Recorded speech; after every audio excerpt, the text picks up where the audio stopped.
عشان غلو الاسعار والكنافه لوحديها غاليه، وطبعا المكسرات غاليه. فانا هعمل لكم كنافه بطريقه تحفه وهتبقى جميله جدا، بحاجات بسيطه خالص، بشويه جوز هند كده، والطريقه بتاعتها ما تغلبش، وهتطلع منك كده كميه كبيره تكفيك وتكفي اسرتك كمان وعيله العيله كمان.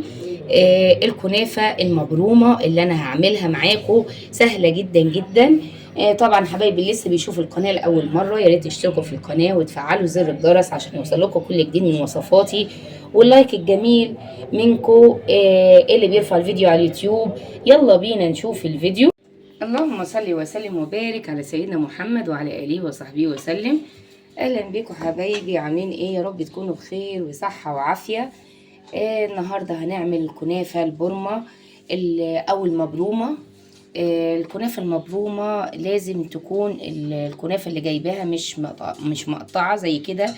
تقولي للراجل عايزه كنافه طرح، يعني كده على بعضيها، عشان نبتدي ان احنا نشتغل فيها تبقى كويسه معانا. وعندي طبعا الزبده مسيحاها. عندك الكميه على حسب كميه الكنافه. وعندي هنا الكوبايتين، هنا ما تستغربوش انا حطاهم ليه، دي عشان نعمل بيها، نسند بيها الكنافه بتاعتنا واحنا بنعملها. هركن الاول الزبده على جنب، وبعد كده هبدا معاكم ان انا اعمل ايه.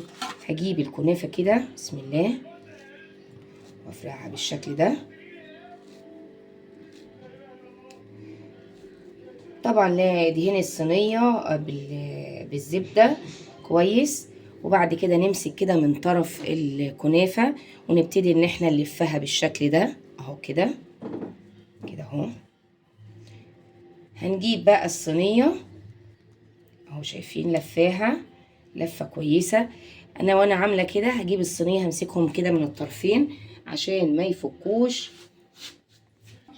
وهجيب الصينيه اجيب الكوبايه دي على طرف ديت والتانية على الطرف ده، واكمل بعديها اعمل واحده تاني معاكم، وبعد كده اكمل لوحدي اهو. سهله بكل سهوله وهتبقى جميله جدا، وتقطعوها صوابع تبقى حلوه بشكل خطير اهو بالشكل ده كده.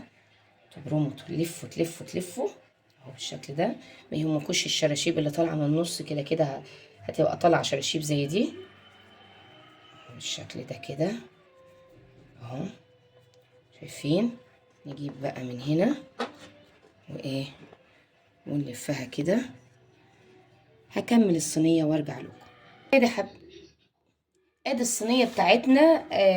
بعد ما خلصناها طبعا هبتدي ان انا اجيب الزبده بتاعتي، ابتدي ان انا انزل كده بالزبده بتاعتي عليها من فوق بالشكل ده لغايه ما ايه ما تتشرب الكنافه بتاعتي كلها. ادي كده اكون دهنتها كويس. هبدأ بقى ان انا احطها في الفرن لغاية ما تتحمر. وطبعا السيرب كوبايتين من السكر عليهم كوبايتين من المية، وحطيتهم على البوتاجاز عشان يعقدوا، وطبعا معاهم نص ليمونة ورقة فانيليا. هسويها وارجع لكم. ورجعت لكم بعد ما الكنافة بتاعتنا شايفين شكلها جميل جدا. وادي السيرب بتاعنا، طبعا هو السيرب بارد والكنافة سخنة. هبدأ انزل بقى بسم الله الرحمن الرحيم بالشكل ده، تاخد كفايتها. وعادي ممكن نصفي الباقي من السيرب، مش مشكلة خالص بالشكل ده. ادي كده هي عايمة في السيرب. طبعا هسيبها تاخد حقها في السيرب لغاية ما تمتص اللي هي عايزاه، وبعد كده اصفي الباقي. هنبدأ بقى نعملها ازاي. هنقطعها بالشكل ده سخنة، همسكها كده نقطعها صوابع، واطلع معاكم كده في الطبق ونشوف. وادي شكل الكنافة بتاعتنا. يا ريت تعجبكم الطريقة. وممكن طبعا نحط شوية كده جوز هند عليها من فوق، شوية جوز هند كده. ممكن طبعا لو عايزين تحطوا فول سوداني اي حاجة تانية مش مشكلة المتاح عندكم. بكده نكون خلصنا طريقة الكنافة بتاعتنا. يا ريت تعجبكم الطريقة، ما تنسونيش في اللايك والشير والسبسكرايب. كل سنة وانتم طيبين.